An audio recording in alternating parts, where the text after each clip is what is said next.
Taz Rogers says, I agree with Ali, there are no neutral Kenyans. There are no undecided Kenyans. Facts don't matter. There are no undecided Kenyans. Okay, Sistuki karibu sana. Swali, can we say that almost 50% who didn't vote were undecided? We wouldn't say they're undecided. I would just say they opted not to vote. It's that simple. Let's Samulusa says Tanzanians and Ghanaians have permanent parties, and this was, I think, pertaining to what we were discussing about parties and how people shift. Yeah. So Tanzanians and Ghanaians have permanent parties. Kenya has briefcase parties and alliances based on personalities. There are no permanent parties. We should stop political cult worship and form parties based on ideologies and agendas. Frankie Hardy says Kenya is making strides internationally with our famous Supreme Court rulings, but no progress with our electoral process, which I think you were talking about. Something needs to happen. Did you all see the notice from the U.S. Embassy? Visa appointments are not available for 2023, not till 2024, as earlier stated. I think the U.S. was expecting some violence, but Wakenya behaved. Senator Ledema, I'm not sure what that sound is, that pertains to. Kenya has a foreign policy that does not recognize breakaway republics. I guess that is to what the breakaway states. We only recognize sovereign states. That's our position since before independence.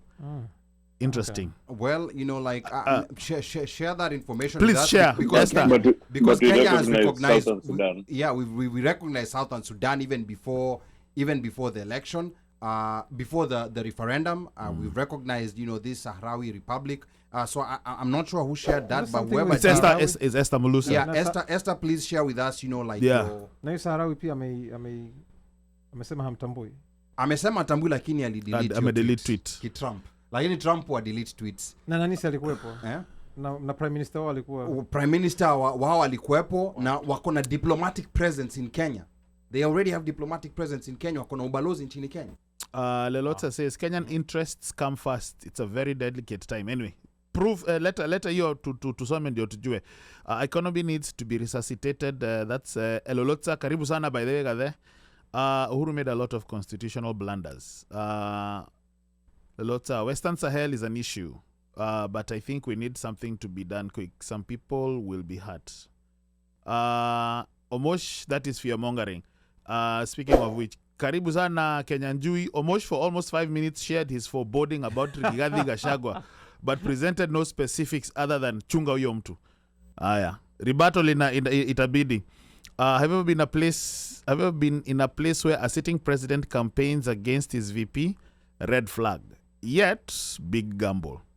Elolota says, let's discuss pros and cons of each side. Azimio, Kenya Kwanza, and IBC. Yes. Maybe we can do that as we progress when we take a break. If Azimio won, would we be talking the same talking points? No.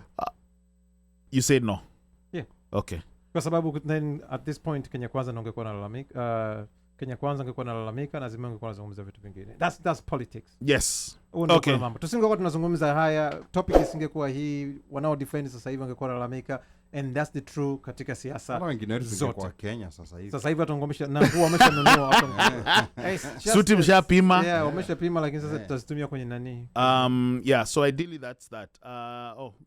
Lloyd Osuga Lloyd karibu sana says this is way back. No, Kamago, that's BS. Raila had the government on his side. And I think this is going back to the missteps or whatever happened for the outcome. Had the government on his side. DC arrested this guy and let him go. Kinoti said all has been cleared and Chebukati has reassured them that all is well. Anyway, Frankie Hardy says Uhuru did not play Raila. You can tell from Rigiji's inaugural speech. Oh, by the way, I had that thing. He was still attacking UK in front of the dignitaries.